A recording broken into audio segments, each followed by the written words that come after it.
Before we go on to this absolutely unique dish of masala stuffed bread, please do like, share and subscribe Chef Prasad Creations. Show your love on the channel, my YouTube family, and we will move on to the recipe of the bread. You can see how gorgeous it look. So let's go and quickly subscribe my channel.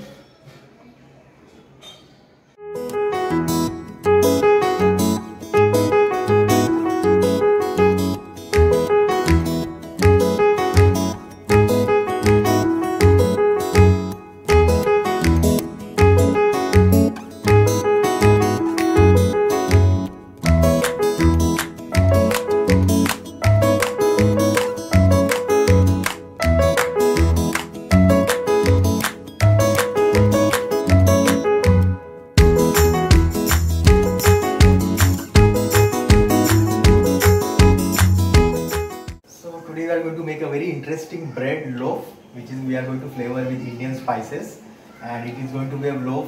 We are going to make a dough first, and quite simple, very not a complicated one, but the stuffing is going to be really an interesting one, and the way of assembling that bread, we will learn a lot of technique again in our bread lectures. So welcome to Chef Prasad Creations, and let's start making our bread. So before we make the dough, I would like to tell you all what we are going to use as a stuffing. So this is kind of a barista or golden fried onion. This I am going to use as a stuffing for the bread along with other Indian masalas. And what I did, the oil in which I have fried the onion, I have kept that oil, and we are going to add this oil to the bread dough. So it will give nice flavor of the onion to the bread. So let's start. Let's begin our recipe by making a first basic dough, for which I have taken, you can see I am making directly on the kitchen platform. Of course it is clean and nice, and we are going to, I have taken 3 cups of refined flour, which is approximately 400 grams. So for that I am going to take 1.5 tablespoon of sugar, 1.5 tablespoon of sugar, and we are going to take a lukewarm water, approximately 1 cup. Okay, this is a lukewarm water. We always need to take a lukewarm water so that yeast activate very fast. So sugar, and then we are going to add a dry yeast, 1 tablespoon of dry yeast to the sugar and water mixture. So we'll take 1 tablespoon of dry yeast.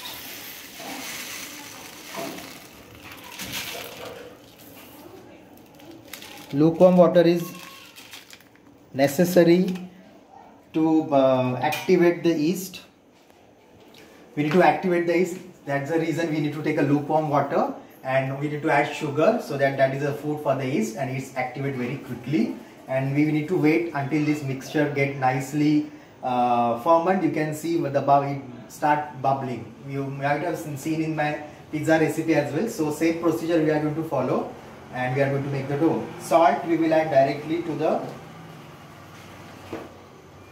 flour. So we are going to use a tablespoon of flour, 1 tablespoon of flour, and we'll just mix everything, and we will wait until this yeast start functioning. So wait is over. Our yeast has already activated. You can see that there are bubble formation on the yeast. Yeah, they already started. Now it's time to mix everything in the dough. So there is already a salt, just a quick recap, and we have added a yeast, lukewarm water and sugar to the mixture. So slowly we will add water to the flour. Slowly we have to add and mix it. It's very essential to use a dough cutter while mixing the dough. It will really help you to scrape out everything and every particle of the dough, and also it will help to make dough very firmly, and also it helps to clean as well. So dough cutter is really essential, which I was not having when I made a pizza dough, if you all remember, during the lockdown. And as now we have unlocking has been started, so there are shops and online, everything is available now, so no issue. I have bought many stuff and many things to be used in my videos. You might have noticed from last video also. So we'll mix everything together. Approximately it needs 60 to 70% of the water to the flour. So we need maybe half a cup water more. So you can see we need more water to be added. More stronger flour, more water it need. Okay, so gluten will absorb. So slowly you have to keep on adding once you have added the 50% of the water to the flour. That's a tip. So we go on, we knead it now. Dough cutter in one hand, and you can also clean like this, and you can also clean the tabletop. Go on collecting and then start kneading. We need to apply the force. If you remember the cookie batter, we were mixing it slowly. Bread is exactly opposite. We need to knead it by applying a force. So one need to be very strong in order to make the dough with the hands. So knead it. You can see that it's sticking right now, but as we go on kneading, as the gluten will absorb the water, the stickiness will get reduced. We have yet to add the oil into it. Once the dough is ready, then we will add oil. So to apply the force, this is the way you should do with two hands.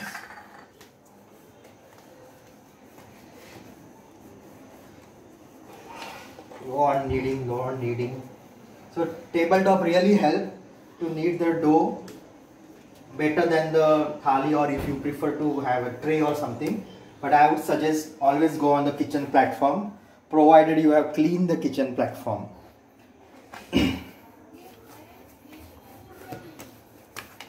So you can see there is a change in the texture of the dough.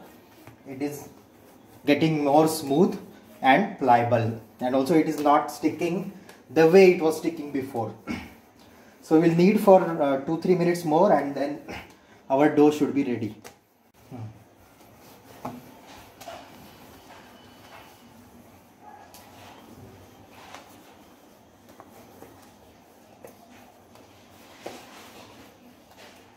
So you can see the dough has turned out to be really smooth and pliable, and you can see the texture as well. So this is the time we need to add the fat or oil, whatever you are adding. So here we are using the oil in which I have fried the barista or onion, so it will give nice onion flavor to the dough. So I am going to incorporate this oil. Maybe a tablespoon or 1.5 tablespoon oil should be sufficient. It will also make dough more supple and soft and more pliable. You can add butter as well, but as we are making the barista and onion, fried onion, we are going to incorporate inside, so I prefer to use this same oil, or you can add the olive oil as well. Knead it properly, it will absorb everything, and of course the dough cutter will really help you to scrape out everything, each and every particles. So once the dough is smooth enough, you can see the texture and even the color and the finishing of the dough. It should be like this, soft to touch, and need to make a nice round bowl like this. See the way I am doing. And then we need to take sufficient of dry flour, take it into your palm and spread it once like this. Okay, and then we'll take this kneaded dough and we'll keep it for first fermentation. So it need to be covered with a wet muslin cloth all the time. So I kept cloth ready which is wet, but we need to squeeze out the excess water and then put slowly on top, and do not tuck it from the side, and we'll wait until it double in size. It will take approximately half an hour. So let's see how our dough has come after half an hour. It must have been ready. Perfect. You can see it has almost looked like double in size, and it is kind of, it has spread, and yes, perfect. You can see the texture. This is how it should be. This is the perfectly fermented dough, and this is ready to mold now. So let's mold. We'll just roll the dough and keep ready our stuffing, and then it will go for the baking.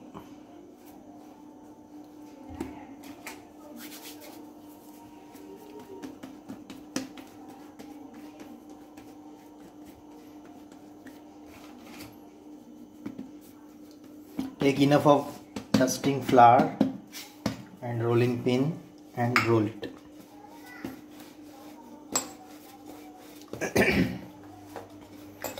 We need to roll it thinly. At least of the diameter should be of 12 to 10 inches.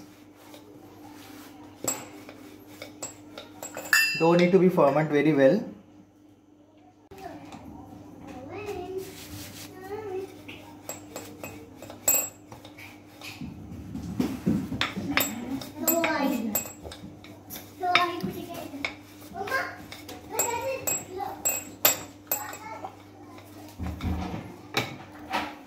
The dough has come out really well if you give enough time for fermentation. Sometimes it may take more than half an hour, depend on the climate and the temperature.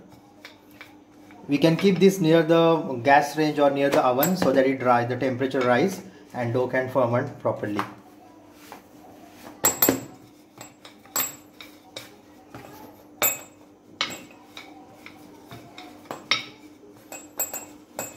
Okay, so kind of a circle we have to roll, and we are going to put stuffing over it and roll it. So let's see what we are going to put into the stuffing. So here I have the fried onion, or barista what we call it, and I am going to add a cumin powder to it. Half teaspoon of cumin powder, 1 tablespoon of coriander powder. Then we have chili powder according to taste. If you prefer to have spicy, you can add more or less. So I have added a teaspoon of chili powder. There is enough of salt already into the onion. While we fry the onion, we always use salt. So need to check before you put all the dry ingredients. So let me check. Okay, we can add a little bit more as well. We need to add more salt. So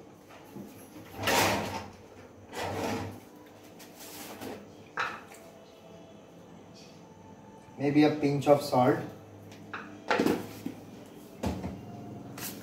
Mix it.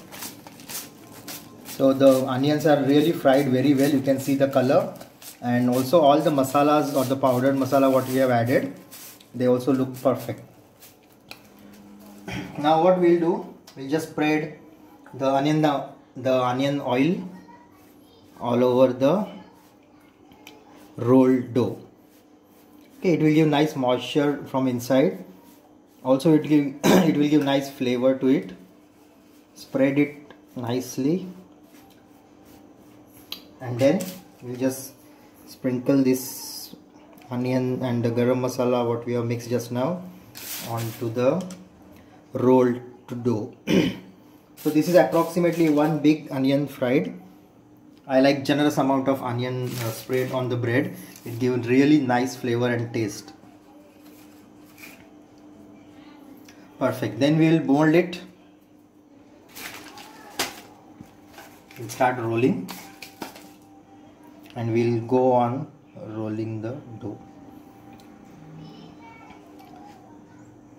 Make sure it comes to the last part. I mean, need to spread it well and need to leave half inch from the side, and keep on rolling.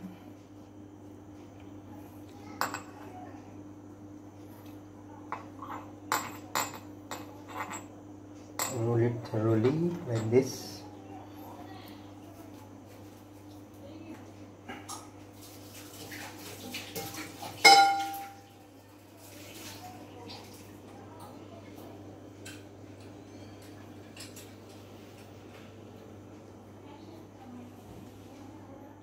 So you can see how we have molded the dough and the bread. You can always use some water or the milk to stick this end part. and just put it over, and slowly we have to lift it and put it on a baking tray. So again it need to go for the fermentation, so we need to cover this dough and we'll keep for 10 to 15 minutes, and we'll see the next process later. And next process is we have made the milk wash. You can use the egg wash as well, but I am going to make it 100% vegetarian. So I have used 2 to 3 tablespoons of milk and 1 tablespoon of sugar. So then we are going to, before we bake, we are going to glaze, or we are going to use this milk wash over the bread. You will see later, and we are going to sprinkle sesame seeds on top. And once it is ready for baking, the oven temperature need to be set at 180 to 200 degrees centigrade, and we are going to bake it for the 20 to 25 minutes. So let's go.